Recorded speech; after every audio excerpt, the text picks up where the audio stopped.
Load बढ़ाने के बाद 3 फेज़ बढ़ाने के बाद भी गर्मी के समय उसमें आग लग गई थी, तो हमको उसको दोस्तों ईवी गाड़ियों के साथ एक चार्जर मिलता है जिसको पोर्टेबल चार्जर बोलते हैं, जो लगभग 3.3 किलोवाट का मतलब 3000 वाट के आसपास होता है। वहीं दूसरी तरफ एसी फास्ट चार्जर भी बोला जाता है कुछ चार्जर को, जो कि वॉल माउंट होता है, जिसको आप अपने साथ नहीं ले जा सकते, दीवार पे लगेगा। वो फास्ट चार्जर कहलाता है क्योंकि वो 3.3 से ज़्यादा किलोवाट का होता है, जैसे कि 11 किलोवाट हो गया, 7.2 किलोवाट हो गया। तो ऐसे चार्जर जो हैं वो उसका प्राइस होता है, महंगे आते हैं और आपकी गाड़ी को कम समय में चार्ज कर पाते हैं। अगर मैं नेक्सॉन ईवी मैक्स की बात करूँ, 40 किलोवाट आवर की बैटरी है, उसको अगर पोर्टेबल चार्जर 3.3 से चार्ज करें तो 12 से 13 घंटे लगते हैं 0 to 100 होने में। वहीं पे अगर हम 7.2 किलोवाट के एसी फास्ट चार्जर को यूज़ करें तो उसमें लगेंगे 6 to 7 आवर्स। तो ये जो यहाँ पे एसी फास्ट चार्जर बोल रहा हूँ, वैसे तो उसको फास्ट चार्जर नहीं बोलना चाहिए, लेकिन सामान्य भाषा में समझने के लिए, क्योंकि ये ज़्यादा वॉट का है, जल्दी चार्ज कर रहा है, इसलिए एसी फास्ट चार्जर इसको बोला जा रहा है। तो मैं पूरे वीडियो में एसी फास्ट चार्जर ही वर्ड यूज़ करूँगा, तो कोई ये मत बोलना कि भाई डीसी फास्ट चार्जर को ही फास्ट चार्जर बोलते हैं, एसी वाले को नहीं बोलते हैं। एक सामान्य भाषा में समझने के लिए, एक डिफरेंशिएशन के लिए मैं यूज़ करूँगा।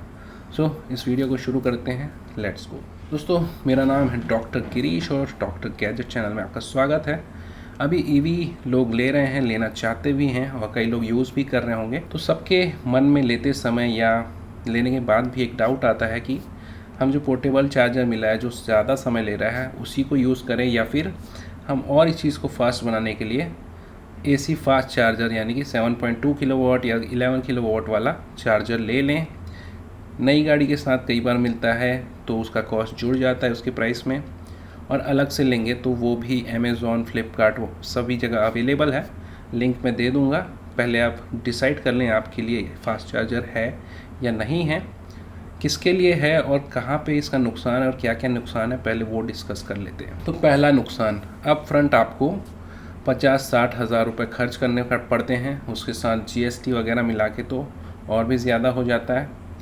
दूसरा नुकसान, एक बार आपने ले लिया तो आपके घर में अगर पर्याप्त सैंक्शन लोड नहीं है, सैंक्शन लोड एक टोटल लोड होता है घर में सभी इक्विपमेंट्स का मिला के, जो लोड आप यूज़ करते हैं किलोवाट में या वॉट में, तो वो सैंक्शन लोड को अगर 7.2 किलोवाट का चार्जर है तो टाटा पावर वाले लगाने आते हैं। अगर टाटा की बात करें, 14 किलोवाट तक का अगर आपका लोड नहीं है तो वो लगाने ही नहीं आएंगे। पहले आपको अपना बिजली बिल दिखाना होगा उनको, अगर 5 किलोवाट होगा तो नहीं आएंगे, 10 होगा तो भी नहीं आएंगे, 14 बोलते हैं वो लोग कि 14 होना चाहिए तभी हम लगाएंगे। और 14 होने के लिए आपको पहले इलेक्ट्रिसिटी बोर्ड से 3 फेज़ लेना पड़ेगा, क्योंकि सिंगल फेज़ में आपको सिर्फ 5 किलोवाट तक का ही मैक्सिमम लोड मिल पाता है। तो 3 फेज़ करने के लिए आपको अलग से बोर्ड्स वगैरह लगवाने पड़ेंगे घर में। सर्विस वायर जो खंभे से घर तक आया है उसका भी लोड के हिसाब से मोटाई बढ़वाना पड़ेगा, वो भी महंगा आता है। उसके बाद 3 फेज़ के कुछ चार्जेस होते हैं लमसम जो लगाने के, जैसे इलेक्ट्रिक बोर्ड जो भी होते हैं वहाँ के स्टेट के, वो लोग लेते हैं। तो ऐसे करके लगभग नहीं में 30-40 हज़ार रुपये आपके खर्च हो सकते हैं सिर्फ ये सब अपग्रेडेशन कराने में। और चार्जर लेने का मिलाएं तो 80 हज़ार से 90 हज़ार तक के आपके टोटल खर्चा हो सकता है। डिपेंड करेगा आपका घर खंबे से कितनी दूरी पे है, यानी कि आपका जो सर्विस वायर है उसकी लेंथ क्या है, और अगर आपके यहाँ पहले से वायरिंग हो रखी है तब तो थोड़ा कम खर्च आएगा, लेकिन मैक्सिमम जो है वो 80-90,000 खर्च टोटल चार्जर के साथ आ सकता है एक्स्ट्रा। तो ये सैंक्शन लोड बढ़ाना पड़ेगा। सैंक्शन लोड बढ़वाने से आपका हर मंथ का बेसिक इलेक्ट्रिसिटी बिल जो है वो थोड़ा सा बढ़ जाता है। जैसे इनकेस पर किलोवाट जो है 20 रुपये ऐसा कुछ देना होता है, तो मान लो 5 किलोवाट का अगर आपका कनेक्शन है तो आपको 100 रुपये पर फिक्स बिजली बिल उतना तो देना ही पड़ेगा, मिनिमम 100 रुपये जुड़ेगा ही, उसके ऊपर जो कंजम्पशन है वो जुड़ेगा। अगर आप 14 लेते हैं तो 280 रुपीज़ तो आपको देना ही पड़ेगा। तो इस तरीके से थोड़ा सा बिजली बिल भी बढ़ जाता है। इसके अलावा अगर आपके यूनिट्स ज़्यादा कंज्यूम हो रहे हैं तो पर यूनिट का चार्ज भी बढ़ जाता है। तो फास्ट चार्जर से ये भी एक इशू है कि पर यूनिट कॉस्ट जो है वो थोड़ा सा ज़्यादा आता है, क्योंकि आप ज़्यादा किलोवाट में सैंक्शन लोड में काम कर रहे हैं, ले रहे हैं। अगली चीज़, जो बैटरी का हेल्थ है वो जितना स्लो चार्ज होता है उतना ज़्यादा दिन तक के अच्छा रहता है।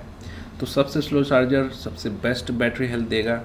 डीसी फास्ट चार्जर बहुत जल्दी से डिग्रेड करता है, और एसी फास्ट चार्जर जो हम बात कर रहे हैं आज, वो बीच का होता है, यानी कि थोड़ा सा डिग्रेड भी करता है, थोड़ा सा बचा के भी रखता है, यानी कि एकदम जो सेफेस्ट है वो बोला जाए गाड़ी के साथ जो पोर्टेबल ट्रैवल चार्जर बोलते हैं उससे करना जो है बैटरी की हेल्थ के लिए बेस्ट है। अगली चीज़, आपके घर में स्पेस भी होना चाहिए जहाँ पे आप अपना फास्ट चार्जर मीटर के पास लगवा पाएँ और गाड़ी को खड़े करके चार्ज कर पाएँ। फ्लैट्स वगैरह में थोड़ा सा कई बार मीटर ऊपर रहता है तो प्रॉब्लम हो सकती है उसको कनेक्शन देने में, पार्किंग तक लाने में थोड़ा सा खर्चा ज़्यादा आ जाएगा, तो ये चीज़ है। अगला जो प्रॉब्लम है इसमें वो ये है कि अगर आप किराए के घर में रह रहे हैं और वहाँ पे 3 फेज़ नहीं है तो आपको एक तो 3 फेज़ किराए के घर में लगाना पड़ेगा। मकान मालिक तो बोल सकता है कि भाई आप तो अपने लिए करा रहे हो, मेरे को नहीं देना है पैसे। फिर अगर आपका गलती से वहाँ से शिफ्टिंग होता है किसी वजह से, तो शिफ्टिंग का जो फास्ट चार्जर का चार्ज है वो काफ़ी ज़्यादा है, 14 से 15 हज़ार रुपये ले सकते हैं जो शिफ्टिंग करने वाले हैं वो। कार के साथ आप लेंगे या चार्जर अलग से लेंगे तो इंस्टॉलेशन तो फ्री हो जाता है, कई बार कंपनी करके देती है, लेकिन जो शिफ्टिंग चार्जेस हैं वो आपको 14-15 हज़ार रुपये पे करना पड़ेगा। तो जो भी ईवी चला के आपकी बचत हो रही है वो शुरू में ही ऐसे करके निकल जाएगा, इसलिए फास्ट चार्जर कोशिश करें ना ले। मैं तो सभी अपने दोस्तों को बोलता हूँ कि स्लो चार्जर से चार्ज करो, रात में सो लगा दो और सुबह उठ के फिर गाड़ी चलाओ। ऐसे कंडीशन में आपको स्लो चार्जर ही यूज़ करना चाहिए। कई चीज़ें हैं जो मैं आगे बताता हूँ आपको कि कब आपको फास्ट चार्जर लगाना चाहिए एसी वाला और किन के लिए फ़ायदेमंद है। तो अब उसकी बात कर लेते हैं कि कब आप मजबूर हो जाएंगे कि आपको फास्ट चार्जर लगाना ही है और ये सारे खर्चे उठाने के लिए आप तैयार हो जाएंगे, तो वो कंडीशंस आपके साथ डिस्कस करता हूँ। दोस्तों, जिसकी डेली रनिंग 100 किलोमीटर से ज़्यादा है, रोज़ 50-60% बैटरी ख़त्म हो जाती है, वो कंसीडर कर सकते हैं कि फास्ट चार्जर लगाएं। मेरी 100 किलोमीटर एवरेज डेली रनिंग से ज़्यादा आ रहा है, लेकिन मैं अभी तक के स्लो चार्जर ही यूज़ करता हूँ। फास्ट चार्जर मैंने लिया हुआ है, लेकिन मैंने उसे अपने परमानेंट एड्रेस पे लगाया हुआ है, जहाँ मैं कभी कभी जाता हूँ, ओवरनाइट रुकता हूँ और वहाँ पे चार्ज करने के लिए लगाया हुआ है। उसका तार भी थोड़ा लंबा है, केबल लंबा है, तो गेट के बाहर से मेरी गाड़ी चार्ज हो जाती है। हालांकि उसको आप 3.3 पे भी सेट कर सकते हैं, तो मैंने 3.3 पे सेट किया हुआ है, क्योंकि एक बार हमारे सर्विस वायर लोड बढ़ाने के बाद 3 फेज़ बढ़ाने के बाद भी गर्मी के समय उसमें आग लग गई थी, तो हमको उसको चेंज कराना पड़ा। रात भर लाइट गोल थी, घर वाले बहुत परेशान हुए। उसके बाद जाके मैंने उसको 3.3 पे सेट किया। सॉफ्टवेयर की मदद से आप ऐसा कर सकते हैं। तो वो चार्जर आप जब ज़्यादा रनिंग है तो यूज़ करें। अगर आपके पास काफ़ी सारी गाड़ी है, घर में 2-3 है, या आपकी टैक्सी का फ्लीट है, उनके लिए फास्ट चार्जर मल्टीपल गाड़ियों को जल्दी जल्दी चार्ज करने के काम आ सकता है। आपकी गाड़ी की बैटरी जो है वो 80 किलोवाट आवर, 60 किलोवाट आवर ऐसे बड़े बैटरी पैक है, और आप उसको एक दिन में मतलब हर दिन 100% चार्ज करना चाहते हैं या जल्दी चार्ज करना चाहते हैं, तो वो आपकी लिए काम का है एसी फास्ट चार्जर है वो। अगर आपको कहीं अचानक जाना पड़ता है, अचानक से आपको 5-6 घंटे के अंदर ही चार्ज करना है, या अचानक से 100 किलोमीटर जाना है तो आपको अचानक 0 से 50 जाना है, इस तरीके का अगर आपका बिना प्लानिंग के अगर जाना पड़ता है तो आपके पास फास्ट चार्जर एसी का घर पे रहे, एसी फास्ट चार्जर, तो ज़्यादा अच्छा है। तो मैं आपको एसी फास्ट चार्जर के कुछ लिंक प्रोवाइड कर देता हूँ, अगर आप लेना चाहें तो। कुछ अच्छी कंपनियाँ हैं, जैसे कि एक्सिकॉम हो गया, स्पिन वगैरह चार्जर है एक्सिकॉम का, और स्टैटिक का है। ये सारे चार्जर काफ़ी अच्छे हैं, और उसके लिंक मैं आपको प्रोवाइड कर दूंगा डिस्क्रिप्शन में भी, और यहाँ पे शॉपिंग बटन है उस पर भी। तो ऐसे कुछ ही जो कंडीशन है जिसमें आपको फास्ट चार्जर यूज़ करना चाहिए, जो मैंने आपको बता दिया। ज़्यादातर आपको अगर 50 किलोमीटर से कम चलना है तो आप नॉर्मल पोर्टेबल चार्जर यूज़ करें, बेस्ट है, क्योंकि 16 एम्पियर का जो सॉकेट है वो जनरली घर पे रहता है, उसमें ज़्यादा खर्च भी नहीं करना पड़ता है। मैंने तो अपने एक सरकारी क्वार्टर पे 3 मंजिल के ऊपर से नीचे तक के 16 एम्पियर का जो सॉकेट है वो लगवाया था। तो ऐसा करके मैंने 1.5 साल तक यूज़ किया, कोई भी दिक्कत नहीं आई।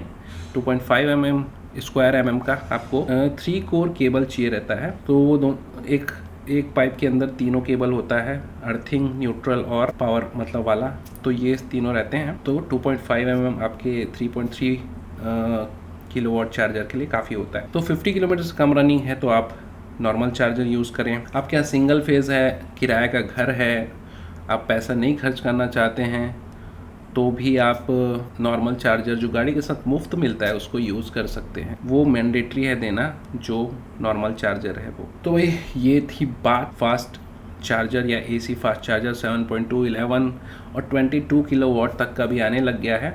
तो भाई एक भाई ने पूछा था 22 किलोवाट का चार्जर है, सस्ते में मिल रहा है, 40,000 में क्या लगवा लूँ। भाई आपको 22 किलोवाट का चार्जर यूज़ करने के लिए अपने घर का जो लोड है वो लगभग 25-27 ऐसा किलोवाट का लेना पड़ेगा। तो आपका बेसिक जो बिजली बिल है वो ही बहुत ज़्यादा आएगा, 400-500 बेसिक बिल आएगा, उसके ऊपर जो आपने यूसेज किया वो आएगा। तो इसलिए मेरे हिसाब से तो आपको नहीं लगाना चाहिए 22 किलोवाट का चार्जर, क्योंकि इससे आपका टाइम तो बचेगा, आपके लिए एकदम क्रूशियल है। आप उसके बिना रह नहीं सकते कि भाई मेरे को 1-2 घंटे में या जो भी 3-4 घंटे में गाड़ी चार्ज फुल चाहिए, तब आपको लगाना चाहिए। लेकिन ऐसे नहीं लगाएं, बैटरी भी डिग्रेड होगी, पैसे भी खर्च होंगे, लोड भी बढ़ाना पड़ेगा। तो ये सारी चीज़ें हैं। तो मेरे हिसाब से 22 किलोवाट का अगर सिंगल कार है तो चार्ज ना करें। एक कमेंट था भाई का जिसमें लिखा हुआ था कि भाई किसी ने पर्सनली DC चार्जर घर पे लगाया है, जिनके यहाँ 4-5 EVs हैं, तो कोई बिजनेसमैन है उनके यहाँ ये लगा हुआ है। तो ऐसा भी होता है, लोग ज़्यादा गाड़ी होने से DC फास्ट चार्जर भी लगवा देते हैं। लेकिन इन जनरल जो हम नॉर्मल यूज़र हैं, मिडिल क्लास यूज़र, उनको फास्ट चार्जर नहीं लेना चाहिए मेरे हिसाब से। कुछ कंडीशन जो मैंने बताया उसमें ले सकते हैं, बट ऐसी ज़रूरत नहीं होती है। जिसके नुकसान आप जानते ही हैं। अब नुकसान जान गए हैं तो आप एक इन्फॉर्म डिसीजन ले सकते हैं कि आप लें या ना लें। तो ये इस वीडियो का मकसद था, यानी इसका मोटिव था। मिलते हैं नेक्स्ट वीडियो में, तब तक के लिए बाय बाय, टेक केयर। आपके कमेंट्स हमेशा की तरह वेलकम है। Thank you so much, bye bye.